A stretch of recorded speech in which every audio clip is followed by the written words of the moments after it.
Moi, franchement, je ne veux pas me mêler de comment les Congolais veulent. Il y a des partis politiques. Il y a un président, il y a des partis qui sont représentés, qui vont être représentés dans le Parlement. C'est une question interne, comment ils veulent s'organiser. Bien évidemment, ne pas être dans un gouvernement ne veut pas dire qu'on est contre le gouvernement. C'est ça que j'ai dit. C'est-à-dire qu'on doit s'entendre. L'opposition est une institution de la République. La République, elle a une majorité qui gouverne, elle peut se constituer par des accords entre partis politiques, et puis il y a aussi une opposition qui joue le rôle de, comme on dit, de veiller à ce que les lois de la République sont appliquées, à ce que les demandes des Congolais et tout ça. Donc ça, c'est quelque chose que les Congolais sont en train de discuter entre eux. J'ai fait beaucoup de plaidoyer pour qu'il y ait un accord sur le minimum. C'est-à-dire, en tant que Congolais, qu'on soit dans l'opposition, dans la majorité, d'abord, on aime notre pays, n'est-ce pas? On veut que le Congo soit stable. On veut avancer dans la construction de la paix, dans le développement. Ça, on ne peut pas dire l'opposition est contre ça ou la majorité est contre ça. Ça, c'est ce qu'on appelle l'accord minimum. Parce que, vous savez, et ce qui se passe dans votre pays est important, parce que c'est quand même une étape qui vient de passer, c'est de comprendre que les élections, ce n'est pas la guerre. On n'est pas des ennemis. On est des adversaires politiques.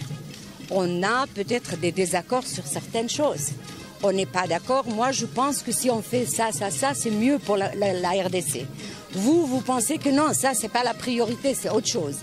Mais ça, c'est des divergences sur la gestion, sur les priorités. C'est pas des rapports de haine. C'est pas des rapports de guerre, c'est nous aimons tous, c'est notre pays. Nous voulons la RDC devenir un grand pays, nous voulons la RDC devenir développée, nous voulons servir notre peuple, que nous soyons dans l'opposition, dans la majorité, que nous soyons dans la société civile. Ça, c'est le minimum où on est tous d'accord. Après, sur les divergences, on peut discuter et on peut s'entendre. Si on est d'accord, on peut faire un gouvernement d'union nationale. Si on n'est pas d'accord sur certaines choses, je reste dans l'opposition, vous êtes dans la majorité, ça ne veut pas dire qu'on est des ennemis, ça ne veut pas dire qu'il y a un échec. Non, c'est aussi comme ça que ça se passe dans les grandes démocraties. Vous avez aussi une opposition, une majorité. Et je pense que c'est ça le plus important, c'est qu'on arrive à dire qu'il y a un minimum sur lequel on est d'accord. Ça, personne ne l'enlève.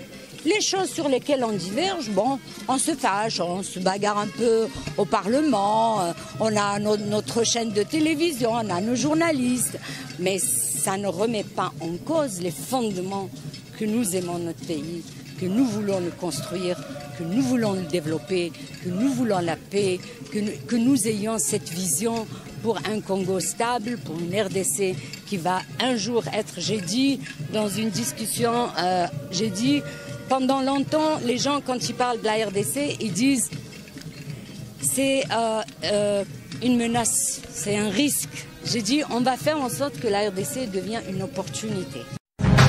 Radio Bissonyonso Congo, RDC, une chaîne au cœur du monde. Vous savez, il y a une tradition dans les Nations Unies. Les contingents, généralement, ils viennent pour une année, les militaires. Donc avant de rentrer chez eux, quand ils finissent leur tour, ils doivent être remplacés par quelqu'un d'autre.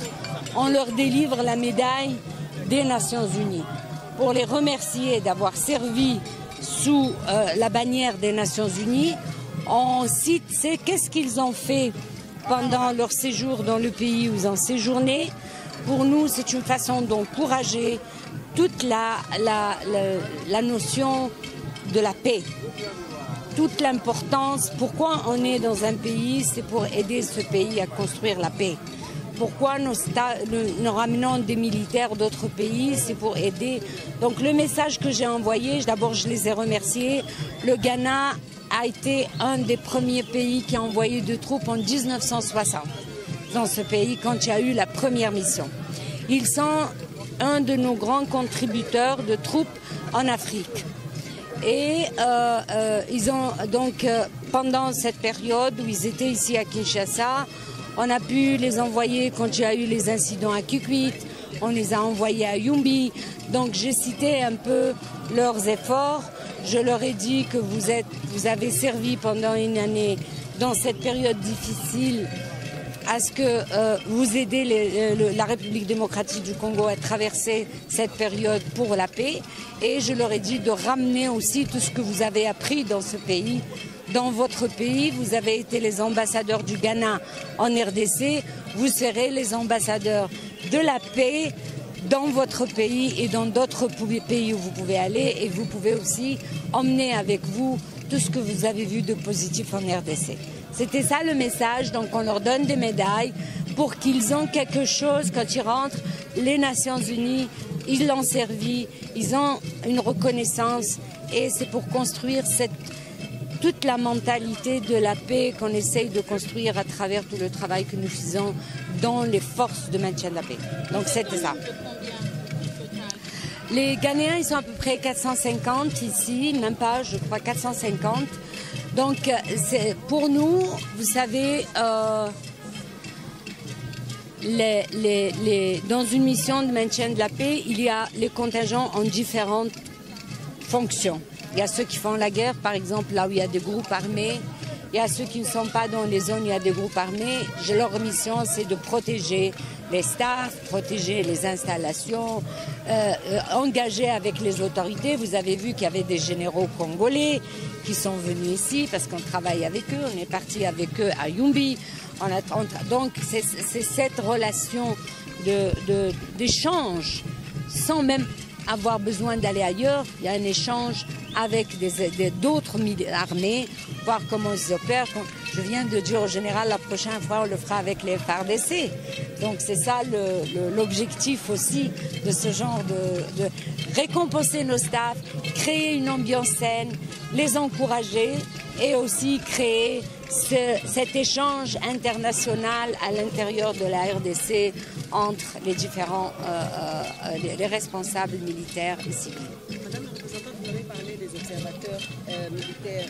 Est-ce qu'ils ont joué également un rôle pendant le processus électoral? Nous n'avons, quand on dit observateur militaire, ce n'est pas l'observateur des élections. Il faut que ce soit clair. Nous n'avons pas de mandat d'observation des élections. Notre mandat était d'appuyer le gouvernement à organiser ces élections. Donc on a appuyé là où le gouvernement voulait, c'est-à-dire au niveau de l'apport technique, l'appui logistique, le gouvernement a décidé de le faire lui-même. Bien sûr, les militaires étaient surtout de nous alerter s'il y a quelque chose où nous devons intervenir, il y a un danger, personne menacé, etc. On n'en a pas eu ce genre de situation. On a beaucoup plus collaboré entre la police congolaise et la police de la mission des Nations Unies pour aider à gérer les mouvements de troupes, de foule. Parce que c'est ça, parce que vous savez, quand vous maîtrisez comment gérer les foules sans qu'il y ait de blessés, sans qu'il y ait de personnes tuées, ça veut dire que vous intervenez en tant que police, c'est-à-dire en tant que maintien de l'ordre et pas dans une opération de guerre. Et donc c'est un travail qu'on a beaucoup travaillé ensemble pour le préparer, pour dire quand les gens sortent manifester, surtout s'ils sont pacifiques, ils ont le droit, il faut les laisser. S'il y a des problèmes, il faut essayer de contenir les problèmes, mais avec la réponse non létale, c'est-à-dire on n'utilise pas les armes, et on essaye de contenir la foule par plusieurs moyens, sans qu'il y ait des blessés, sans qu'on comptabilise des personnes qui décèdent, c'est grave. Donc on est content qu'il n'y a pas eu pendant la campagne ici à Kinshasa, surtout nos policiers, on travaille avec les policiers congolais, qu'on n'a pas eu ce genre d'incident. Dans votre déclaration de la fois dernière, vous avez invité le gouvernement de Kinshasa à construire un gouvernement d'union nationale. Non, moi, franchement, je ne veux pas me mêler de comment les Congolais veulent. Il y a des partis politiques.